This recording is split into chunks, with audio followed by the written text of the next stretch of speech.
लहानपणी इंग्रजी पहिल्या वर्गापासून नव्हती, 5व्या वर्गापासून इंग्रजी आणि हिंदी हे 2 विषय यायचे. आणि कालपर्यंत जो मास्तर मराठीचा राहे तो एका रात्रीतून इंग्रजीचा होऊ नये, तर त्यालाच भिडं नाही समजे तर आम्हाला काय गोटे शिकवणार आहेत. एक दिवस मास्तरामध्ये उभं केलं, सांग म्हणे व्हाट म्हणजे काय. मी म्हणलं काय.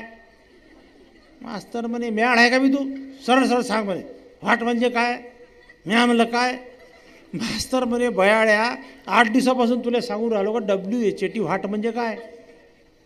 मी म्हणलं मी काय म्हणून राहिलो, मी तर कायच म्हणून राहिलो.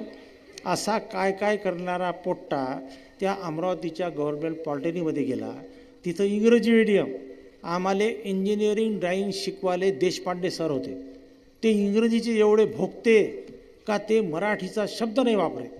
जसं त्याला गव्हर्नमेंटनं ऑर्डर दिली होती का मराठीचा शब्द वापरला का तुम्हाला फाशीच चौकात. ते स्वतःचा परिचय करून देताना सांगे my self country Pande, Deshpande country Pande. आणि शिकवे सुपर, समजे नाही आम्हाला भेंड. 10 मिनटं शिकवलं का आम्हाला विचारे do you understand, do you understand. आम्ही असे बयाड, आम्हाला त्या अंडरस्टँड या शब्दाचा अर्थच अंडरस्टँड नाही होय. मला वाटे ते म्हणून राहिले का बोर झाले काय, जा स्टँडवर फिरून या. त्याने आमच्याकडं पाठ केली का आम्ही दरवाजातून बाहेर. मग 10 मिनटं शिकवलं का म्हणे डझंट इट, डझंट इट.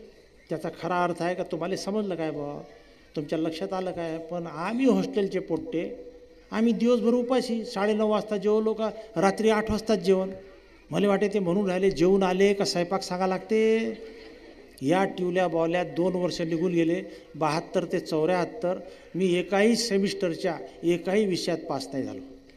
आणि मग ते कॉलेज सोडून मी चालला आलो.